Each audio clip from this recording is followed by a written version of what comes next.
இன்னொரு பாவத்துக்கு. அப்போ 10 பாவம், குறைஞ்சபட்சம் 10 பாவத்தங்களுக்கு இந்த 10ம் 11ம் தொடர்பு கொள்றதுனால இந்த மாதிரி ஒரு பிரசன்ன ஜாதகம் விஜய் சாருக்கு வந்ததுனால நான் அப்பவே சொல்லிட்டேன், சார் தான் சிஎம்மா வருவாரு. ஆனா இந்த 8 வர்றதுனால கொஞ்சம் மறைமுகமா இவர் கஷ்டப்பட்டு போராடி வர வேண்டிய அமைப்புல இருக்கு. 25%, 75-80%க்கு தானாகவே வந்துருவாரு அப்படின்னு சொல்லிட்டு எங்க வீட்டுல இருக்கிறவங்களுக்கு எல்லாம் நான் அப்பவே சொல்லிட்டேன். இப்ப ஏன் இதை நான் போடுறேன் அப்படின்னு சொன்னா, பாருங்க, கேபில கூட நம்ம ஒரு சின்ன விஷயம் பிரசன்னம் ஒரு 5 நிமிஷத்துலதான் போட்டா 5 நிமிஷத்துல வந்துடும் அந்த சார்ட்டு. ஆனா அது எவ்வளவு ஒரு அற்புதமா துல்லியமா அதாவது கில்லி மாதிரி நம்மளுடைய விஷயத்தை எடுத்து வைக்குது பார்த்தீங்களா. சாரு முதலமைச்சர் ஆயிருக்காரு அப்படின்னு சொல்லும் பொழுது இந்த ஜாதகம் எந்த அளவுக்கு பலன் கொடுக்குது அப்படின்னு சொல்லிட்டு சொல்றதுக்காக தான் இந்த பதிவு. சரிங்களா?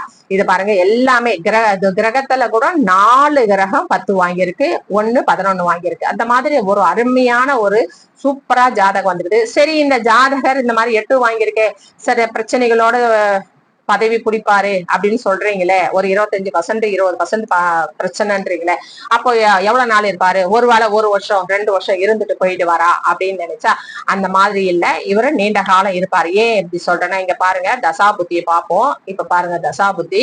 இப்ப தசாபுத்தி சனி தசை நடக்குது. இந்த சனி தசை 21/7/2008 இருந்து 21/7/2027 வரையும் இருக்கு. இப்போ அவர் பதவி ஏற்கிறது 2026 பண்றாரு. சோ 27 வரலும், அடுத்த ஜூலை மாசம் வரலும் இருக்கு. அது எப்படி தொடர்பு கொள்ளுது? 2 4 8 10 தொடர்பு கொள்ளுது. இப்ப நடக்கிற புத்தி 1 4 10 சூப்பரா இருக்குது. அந்தரம் 1 9 சந்தோஷமா இருப்பாரு. தெய்வ குடுப்பனை இவருக்கு ரொம்ப நல்லா இருக்குது. தெய்வங்களுடைய குடுப்பனை இருக்கிறதுனால இவருக்கு இந்த மாதிரியான ஒரு அமைப்பு அமைஞ்சிருக்கு.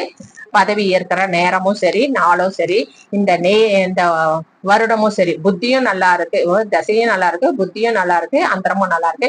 இதுல இந்த 8 மட்டும் வந்ததுனால அவர் இவ்வளவு கொஞ்சம் இவ்வளவு வெற்றி முனைக்கு போய் கொஞ்சம் கீழே இறங்கி ஒரு 10 சீட்டுக்காக அவர் கொஞ்சம் கேட்க வேண்டியதா இருந்ததுக்கு நேரம் இதுதான். இந்த 8 தொடர்பு கொண்டதுனால்தான். இந்த 8 தொடர்பு கொள்ளாமல் இந்த இடத்தில் 6 தொடர்பு கொண்டிருந்தா சூப்பரான வெற்றி, 100% வெற்றி. யார்கிட்டும் நிக்காம ஒரு பெரும்பான்மையான இடங்களை மொத்தமாக 120 சீட்டுக்கு மேல புடிச்சு அவர் ஆட்சியை அமைச்சிருப்பாரு அப்படின்றது கருத்து. இந்த 8 வாங்கறதுனால அது வாங்க முடியல. ஆனாலும் இவரு தான் சிஎம்மா வரதுக்கான வாய்ப்பு உண்டு, இத்தனை கிரகங்கள் 10 வாங்க பொழுது அப்படின்னு சொல்லிட்டு நாங்க கருத்து கிடைச்சோம்.